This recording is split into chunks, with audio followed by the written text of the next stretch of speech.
So I go to McDonald's and then I'm in line. I'm looking at the food and I'm starving.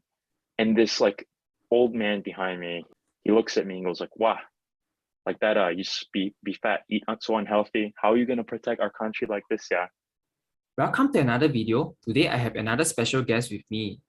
Hi everyone, my name is Josh. It's very nice to meet you. I'm 24 years old this year, just graduated from college.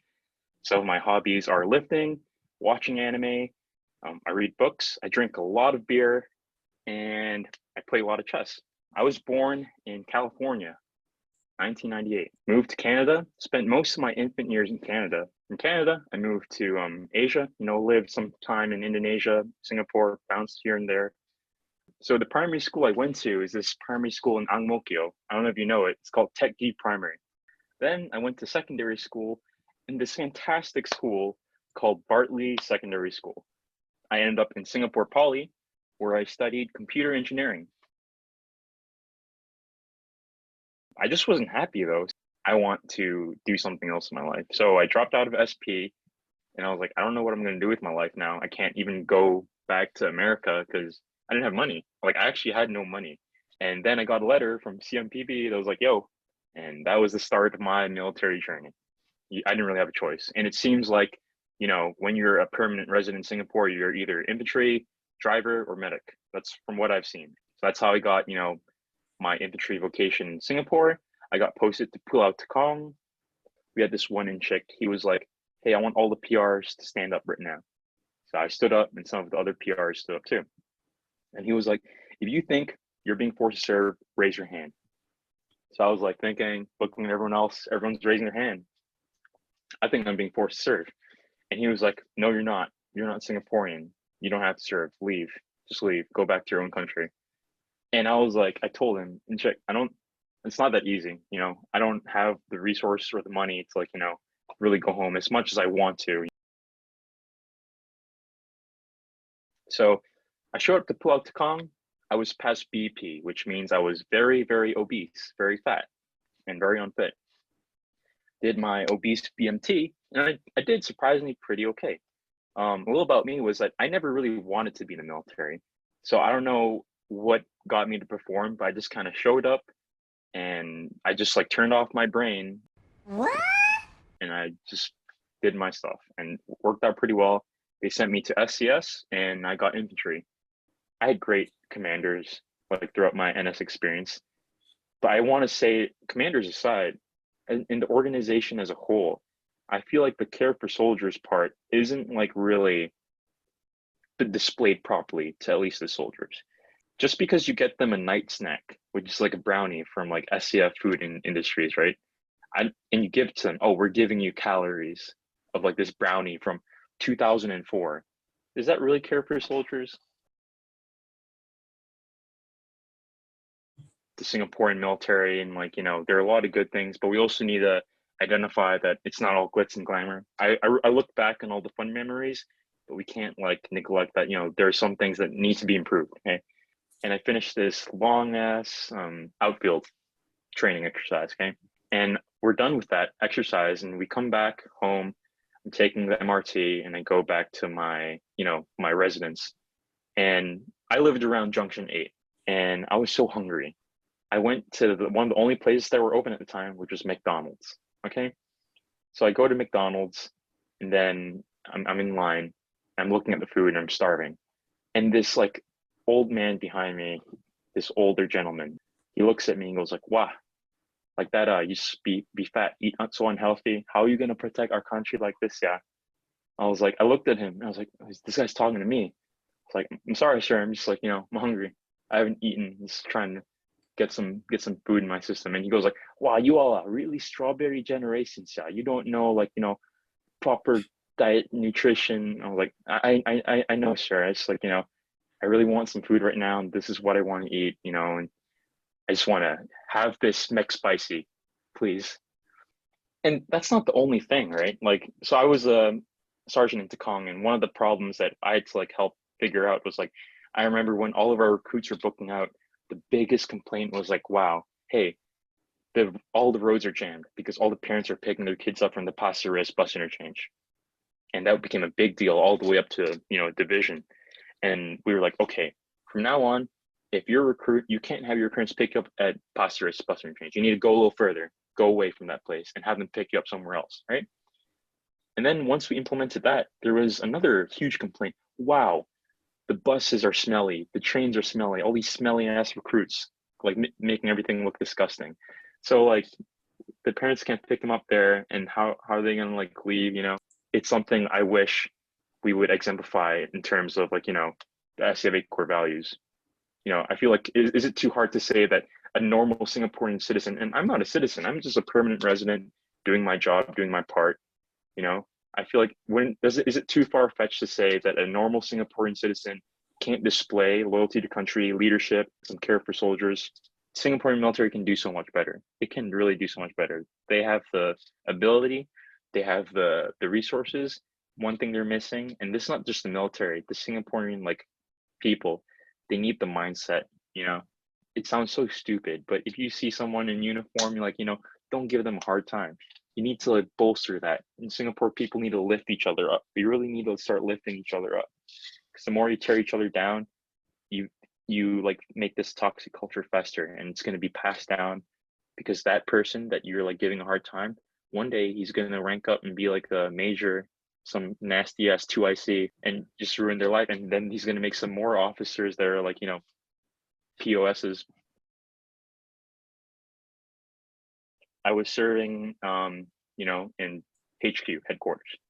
So I was doing some staff work there, and I went to the latrine once, the bathroom. So there are 4 urinals, and I went to the stall all the way on the left. Just visualize it, okay? The next person that comes into the latrine is the, you know, the school CO, the lieutenant colonel, right? For guys, if you know, you don't go to the stall right next to the person. You need to leave a gap, you know. But I guess he went right next to me, and he looked at me, and he was like, "Sergeant Joshua." I'm like, "Yes, sir." And he goes, "Have you ever wondered why must we serve?"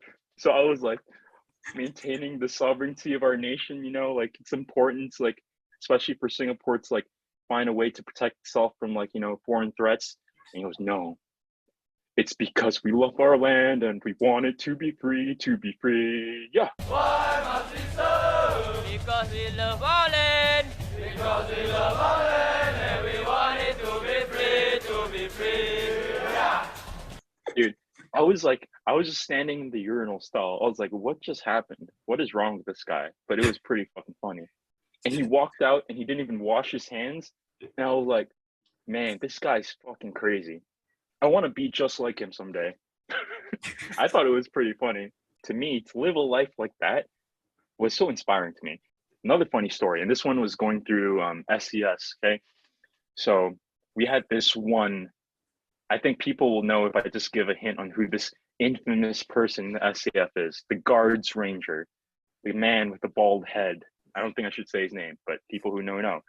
We went to Taiwan for like this one exercise in SCS, and he would wake us up at 2:30 in the morning with this huge speaker to the Weekend Starboy. And he would blast that in our face, and we would just wake up and he would smoke dog shit out of us. He's traumatized me. I hear Starboy by the Weekend, I like shake. Looking back now, I wouldn't say I had a really good time, but I want to say it was a funny time, you know. Why? Like there were some times like I realized one thing about myself, like before going to the military, if people knew me, I was a fat ass, obese. I never wanted to exercise. I was afraid of bugs. I was a germaphobe. I was afraid of dirt. So having my hands touch the ground was like a foreign concept to me. I would not want to touch the ground. So going into that, like I realized doing that kind of stuff, the stuff that I hated and the stuff that made me miserable and, you know, it just sucked. At the end of it all, and I look back, it was pretty funny that I did that. It was pretty random. And looking back, I still hated it, but it helped me get over like these fears of dirt, fears of insects. And when I look at myself now comparing to how I felt before, I just think it's really, there's some humor in it. I was a different person before serving the military in Singapore. I was fat and overweight. So when I went in, I thought the hardest thing in my life was digging a shell scrape in BMT. And I was like, this is the hardest thing I've ever done in my life. Well, that's because that's how I was before. When I came to America with all the skills and prerequisites I had already, it wasn't that hard, you know. And in fact, like, you know, just being in Singapore in general as a person who's not a native Singaporean, it's not somewhere where like you feel like you want to be for a long time. Like in primary school, always outcasted because, you know, well, angmos, yeah. When you try to interact with like, you know, native Singaporeans, the vibe ain't right. It's always been like, oh, wow, angmos, yeah. You know, and even if I try to speak in a Singlish accent, you know, and you try to blend in, you really can't. You can like understand the culture, but no matter what you do, they're gonna look at you and they're gonna look at you like you don't belong. So I was like, you know, at least I'll go back to America, even if I can't figure it out. I took all the money that I saved from NS, which really isn't a lot. Took all that money. I told my mom, hey mom, I'm gonna go back to America and I'm gonna go to college there. So like there's one time when I was doing guard duty and there was an incheck, right? He didn't hear my accent. So based on how I look pretty decently Asian, right? So I tell him, hey incheck, I'm gonna go get dinner. If you want me to get you anything, let me know. And he goes, wow, this one eat too much kentang, no nasi. Wow, you want to go? Why don't you go back home, man? Go back to your country, play baseball, eat apple pie. There are two ways I could react to that. I could like, you know, be hurt and fight back towards him and just like, you know, like start some drama, or I can just like kind of like make a joke out of it and laugh it off. And hey, you know what? Maybe I will go back to my own country and serve the military. You know, I can just walk around America and people are just gonna look at me like, oh, it's a normal guy. They don't have like a word to say like, you know, oh, this person's an angmo or whatever. Like, I can tell you one thing, I've not been told, despite a lot of people saying America is like one of the most racist countries, I've not faced personally like anyone like here telling me, hey, go back to Singapore and serve the military there. It's always been me living in Asia for them trying to get rid of me.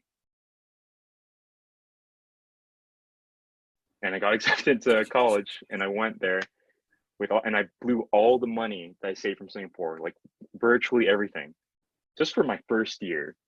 And I was like, fuck, there's no way I'm gonna graduate college. What am I gonna do? So this one day I was in class with my friend and I was like, yo, you want to go back to barracks together? And he was like, yeah, we can go back together, but I need to go to the recruiter's office first. And I was like, sure, we'll go. At the end of the day, we went to the recruiter's office. It ended up being me who enlisted and he didn't. When I was there, they were like, do you need help paying for school? I was like, yo, that's me. I need help paying for school. And they're like, dude, sign this contract. I was like, oh, sure, what am I signing for? Oh, you know, infantry shit. I was like, I did that in Singapore. I can do that here. I was like, so I signed it. And the next thing I knew, at the end of the semester, they sent me to Port Benning, Georgia. I never wanted to be in the military. For all my friends in Singapore, my family, everyone that knew me before the army, if you know me, I'm not that guy. In fact, I want to tell everyone watching this, my dream job was to be a chef. I wanted to like, you know, go to culinary school, you know, learn how to like make sushi and stuff like that.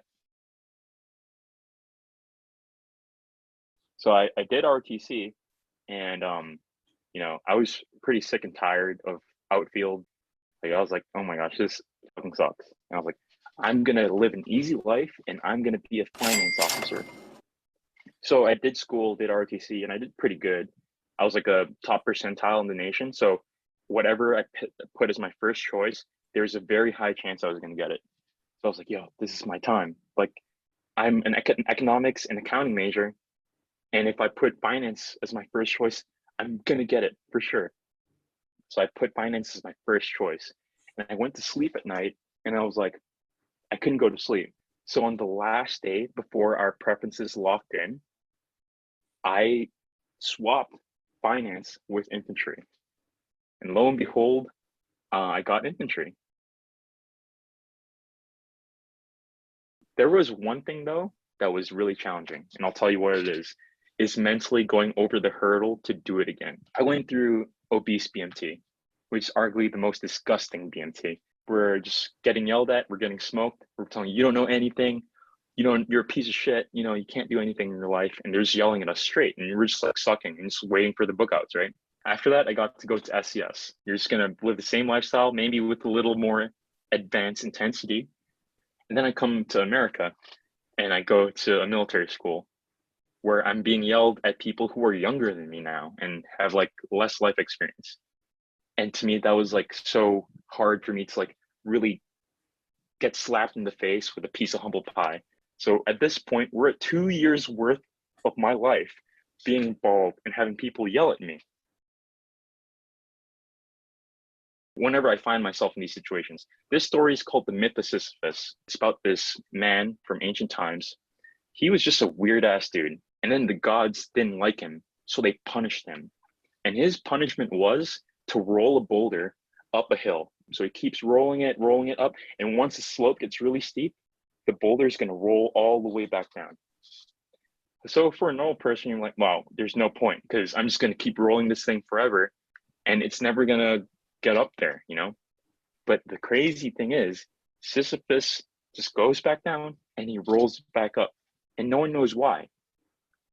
So there's a lot of ways to interpret that. I've known a lot of people, well, I think more than one person in this case is too much, that have committed suicide in Singapore, right? Because of stress.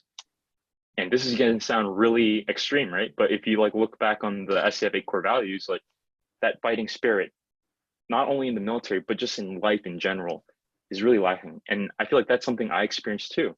And that fighting spirit is really what I feel like is an important factor. It's like, you know, carrying on and doing the things that are hard, whatever it is in your life. There's always going to be a boulder. You need to go back down. It's going to roll down and you need to roll it back up, you know? And that's something that it took me a long time to really like understand.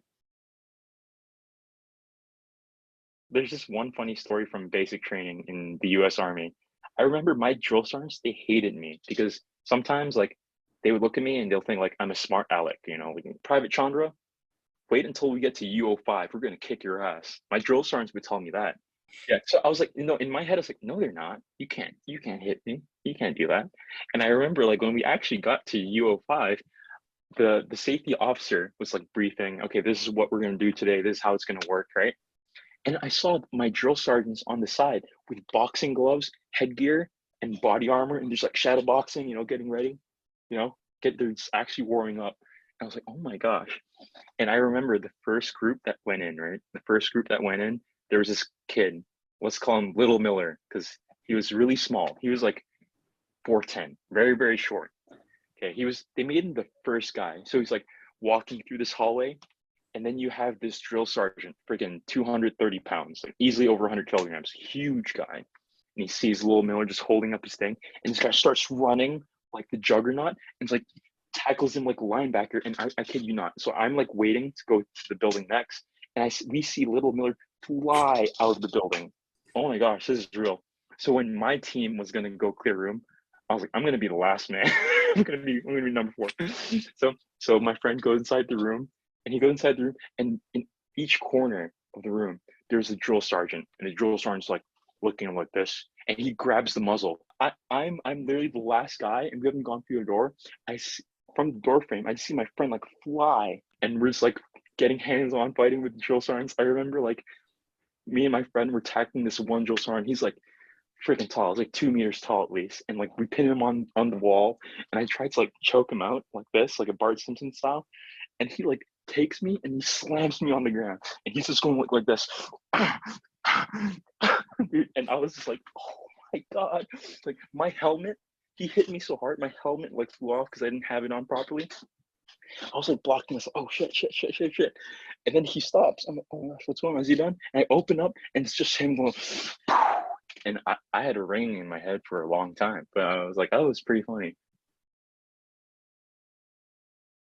Yeah, like we were talking about, like, you know, how a lot of people want to leave America because it's very racist and they don't feel safe like socially in America.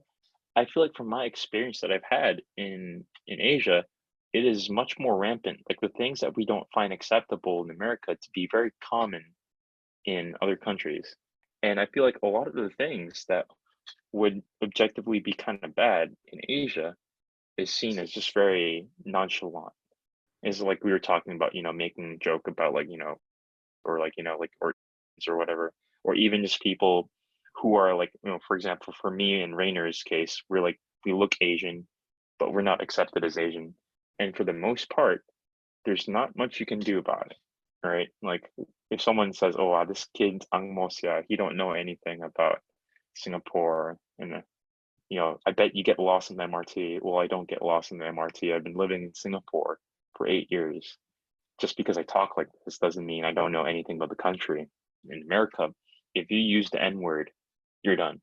If you call out an Asian person for like the way they look, you're done. You get canceled really easily in America for these kinds of things. In Singapore, you get canceled for things like speaking up against the government. Let me tell you about some of the comments that I actually got from my TikTok. I hope we go to war someday and you die at the hands of a Singaporean soldier. You're a traitor to our country, and these notions are really common in Asia. That's really what it is. So when people say, "Wow, I don't want to live in America. I want to live in Europe or Asia, where I don't face any discrimination," you're in a rude awakening. In Singapore, we don't have these discussions. We don't have like a lot of discussions like why you probably shouldn't call a bunch of. I'm grateful, like in America, they really like air out dirty laundry. Like I'm not saying good we have racism. I'm not saying good we have mass shootings. I'm not saying good we have like all these like crimes and bad things going on. But I say good that we're all looking at this and we're all talking about it. We'll have to like find a solution. What that solution is, I have no idea. I'm not a genius. But if you never even have that conflict in the first place, those problems will be there forever. It's like playing like, a card game and there's a broken mechanic, but we just like leave it there. And to have a good card game, the devs or the people who are like, making, hey, we need to address this broken mechanic right here and make amends so the mechanic is fixed and people can keep enjoying playing the card game, like enjoying living life in a country, because we need to fix a certain mechanic here. And the way we do that is by letting people talk about it. Hey, excuse me, I think something's wrong here. Literally, like in Singapore, everything's kind of cookie cutter, right? Like, hey, you go finish your PSLE, depending on how you do that, get into, a decent secondary school, whether O levels, N levels, technical level, and try to make it to JC or, poly. If you go to IT, you're kind of looked down upon. When I came to America, there was no route. There's no MOE to tell me, hey, you should go to this school and this is how you can get to this school. They'll always tell you everyone can, but they don't tell you not everyone's going to, like not everyone wants to, not everyone will go that route. This dream in your head saying study, study, study, work, work, work, money, money, money, happy, happy, happy. And it's something Singaporeans will see a lot. But in America, you don't hear that in your head. You're there and no one's telling you study, study, study. No one's telling you money, money, money. No one's telling you happy, happy, happy. In America, we're just kind of like, just do whatever you want. First off, I want to thank everyone that I interacted with. We didn't even have to be friends. Everyone I interacted with in Singapore, you know who you are. That interaction probably played a part into where I am today. Everyone that I dated, everyone that I had a fight with, all my friends, everyone that's trained me, huge shout out to them. If you're watching this and you think you were where I was at when I was in Singapore, like you're fat, no motivation, you don't have any prospects for the future, you're not doing well in school, and you feel like, you're going to give up, I'm telling you, no matter what metaphorical boulder in your life, keep it rolling. And things somehow play out. Just keep going. It's going to suck, but promise me you'll keep going. For all the Singaporeans out there, I know I'm not Singaporean. I'm a foreign resident. I did my time and I did my best. Okay. If you know someone going through NS, it might seem superficial to you, or you see someone out there on the MRT or on the bus walking in their Smart 4, right? Please, I implore you, go up to them and tell them, thank you for your service. I know it sounds so stupid, but we do it a lot here in America. What people who serve do is that they give up 2 years of their life. Like 2 years of your life, you can ever get back. Doing that in Singapore is one step in the right direction on, really implementing the core values, like I was talking about, care for soldiers into the nation. And I have nothing but respect for everyone that served in the Singaporean Army. For NS, keep it up. I think that's really cool. Thank Eugene for letting me come on this like little talk, for letting me share my experience, what I went through. It was really good to get that off my chest. So I hope you guys like and subscribe to his channel, and feel free to leave all your comments. I would love to read all of them, good and the bad ones. Make me laugh. You can roast me. Please roast me. Thank you, Josh, for doing this with me, and I hope you guys enjoyed this video. The last thing I tell them is, by the way, I'm in the military. Throughout my 4 years in school, I have not really told people, yeah, I was in the Singapore military. Like right now, when I'm talking with you, in the past 6 years has been the most I've actually expressed, felt what it was like in Singapore. So literally, you have no idea. Talking to me was just